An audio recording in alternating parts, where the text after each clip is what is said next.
Hi, welcome back to Joe Blogs. In today's episode, I want to talk to you about the exciting world of cryptocurrency. Now, crypto is something that I like to keep an eye on, but I haven't actually posted a video on it since November 23, when everybody's favourite founder of a cryptocurrency exchange, Sam Bankman-Fried, was found guilty of fraud and told that he was going to be spending a long time behind bars. Now, his sentence has now been released and he was given 25 years.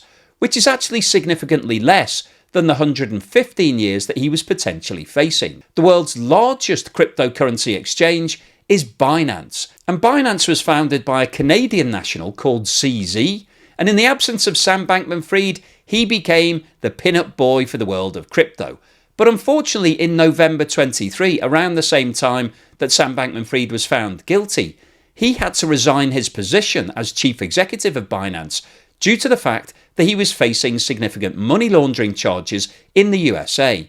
And unfortunately for CZ, he's now been found guilty. The former chief executive of the world's largest cryptocurrency exchange, Binance, was sentenced on Tuesday to 4 months in prison after pleading guilty. And that, quote, "I failed to implement an adequate anti-money laundering program. I realize now the seriousness of that mistake." Prosecutors had argued Zhao's conduct was not in suspicious transactions with designated terrorist groups, including Hamas, Al-Qaeda, and Islamic State. They also said it supported the sale of child sexual abuse materials and received a large portion of ransomware proceeds. The judge faulted the 47-year-old for making Binance's profitability a higher priority than complying with US laws. So the founder and former chief executive of Binance has been found guilty of money laundering and been given a prison sentence of 4 months, which he probably won't serve the full term of. He'll probably get let out early for good behaviour. He might get an electronic tag or something like that. And I wanted to look into what the potential punishment for money laundering is in the USA, because 4 months doesn't seem very long for the biggest cryptocurrency exchange in the world. Binance is by far the world's largest crypto exchange and processes around $12.5 billion worth of crypto transactions every single day. And when you consider that the company takes around 0.6% as its fee on all of those transactions, it's generating around $75 million per day in fees. So that equates to total annual revenue of around $27 billion. Now, the details of the Binance finances are highly secretive. It's a very secretive company. You can't find out any data on it at all. And it hasn't really done any fundraising, historically, certainly nothing that's in the public domain. But as the founder and former chief executive of the business, CZ is likely to hold the vast majority of those shares. And at the last count, he was estimated to have personal wealth of around $43 billion. So this is a serious business processing serious amounts of capital. So let's have a look at what the potential punishments are for money laundering in the USA. Now, the penalties for money laundering in the USA vary depending on what state you're in. And as CZ was charged in a court in Seattle, the rules fall under Washington state. And in Washington state, the maximum penalties for money laundering are 10 years in prison, fines of up to $5 million, or twice the value of laundered money, whichever total is greater, compensation for individuals impacted by the money laundering crime, and possible forfeiture of personal property and assets utilised or intended to use in the money laundering. So the maximum penalties in Washington state are a 10-year prison sentence or a fine of up to $5 million or double the amount that you've been laundering.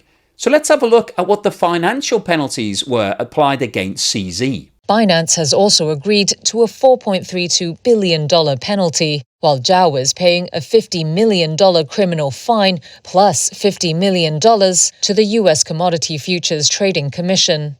Zhao stepped down as head of Binance last November when he and the exchange he founded in 2017 admitted to evading money laundering requirements under the Bank Secrecy Act. Okay, so CZ has been hit with two $50 million fines, so a total of $100 million that he has to pay.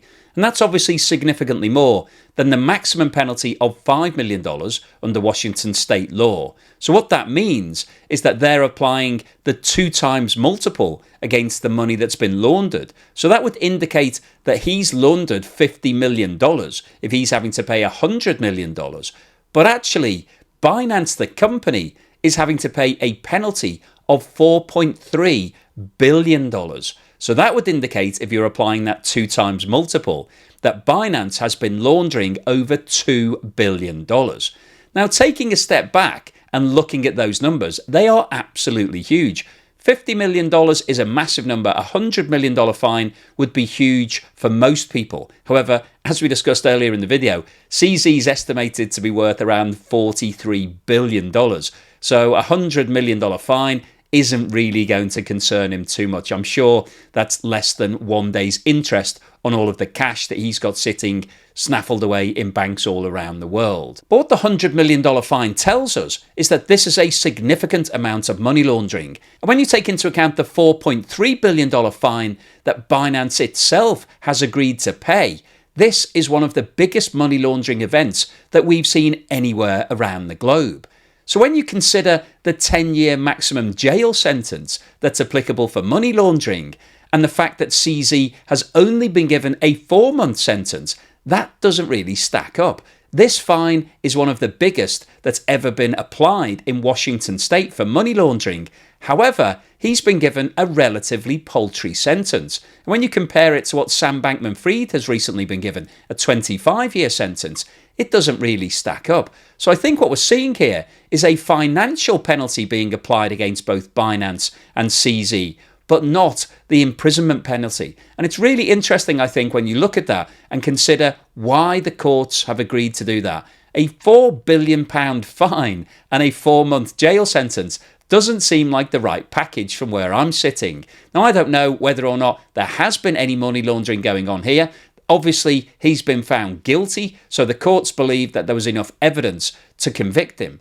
And what we saw earlier in today's video is that he was accused of taking money from criminals and terrorist organisations. And obviously, that is something that is highly criminal. So even though he wasn't involved in any of those activities directly, by facilitating those businesses, allowing them to put money into the financial system and to basically be able to use that money for other purposes is obviously a massive criminal offence. So a 4-month prison sentence really doesn't seem appropriate.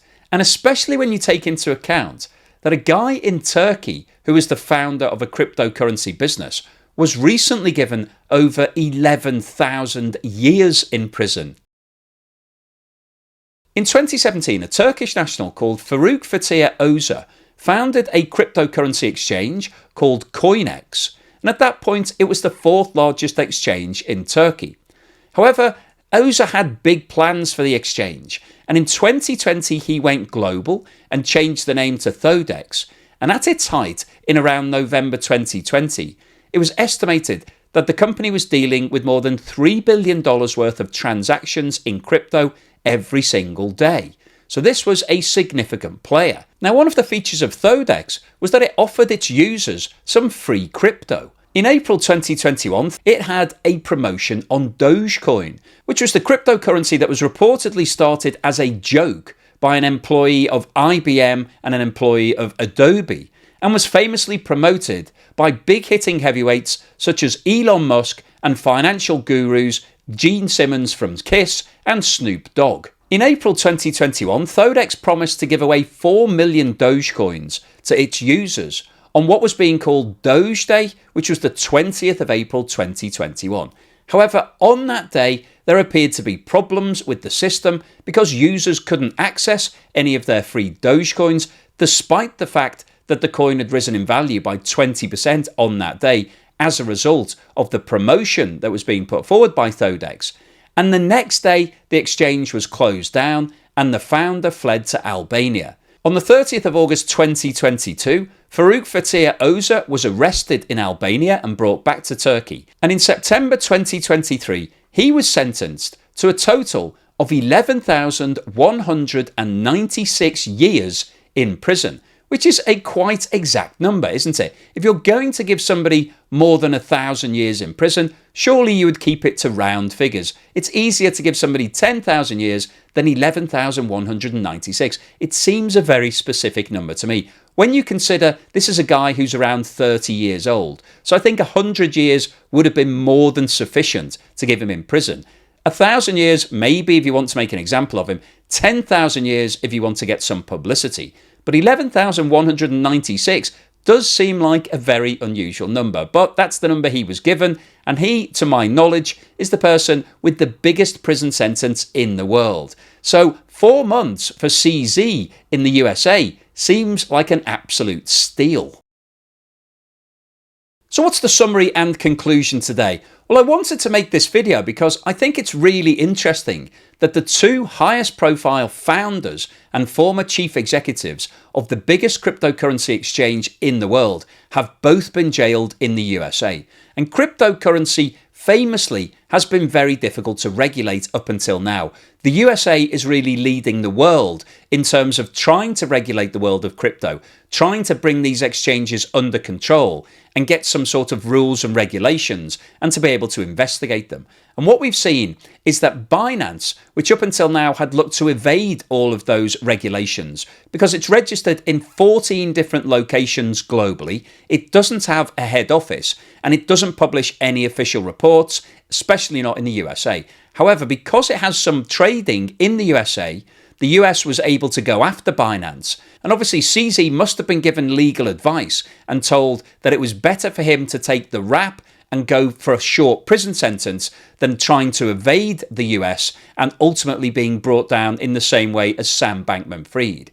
And what we've talked about in today's video is that Binance has been found guilty of these money laundering offences, and the offences that they've specifically been charged with is helping terrorist organisations and criminal organisations to be able to launder their money. And we are talking about an institution that's dealing with more than $12 billion worth of transactions every single day. So this is absolutely huge. And obviously from a money laundering perspective, this is one of the biggest cases that has come to court and been found guilty in recent years. And the fine that was applied against Binance of $4.3 billion is absolutely huge. That's bigger than the turnover of most companies. And Binance have happily accepted that, as well as the 4-month prison sentence. They're happy to pay that and move on. And that doesn't seem right to me. When you've got money laundering of that scale, surely we've got a business that's inherently involved in criminal activities here. It's proven, it's been proven in court. And it doesn't seem right that it's carrying on trading and it's left to its own devices to carry on trading more than $12 billion of transactions every single day. And when we take a step back and look at the fact that the two biggest, highest profile people in the world of cryptocurrency have now been jailed, that tells us that there are still major problems with cryptocurrency and crypto exchanges. There is still a lot of dirty money entering the world of crypto, and clearly the investigators have found evidence of that, and they need to keep looking. There needs to be more regulation in the world of crypto because this can't continue. If criminal and terrorist organizations are able to legitimize their funds by putting it into crypto and then taking it back out at some point in the future, then obviously that's defeating the whole purpose of having money laundering regulations in place. The world of banking is much more difficult to get past these days, and so the criminal world and activities have moved to crypto. And I think it really highlights the fact that regulation needs to be brought in, not just in the USA, but globally, to try to get control of what's going on. So the overall summary of today's video is that the two highest profile people in the world of cryptocurrency are now currently behind bars in the USA as a result of slightly different criminal offences. One's been done for fraud, one's been done for money laundering. But ultimately, this tells us that the world of crypto still has major problems and more regulation is needed. So hopefully you've enjoyed today's video, you found it useful, informative and thought-provoking. If you've liked what I've said, then please give me a thumbs up. Thank you for watching this video all the way through to the end, and here's something to put a smile on your face.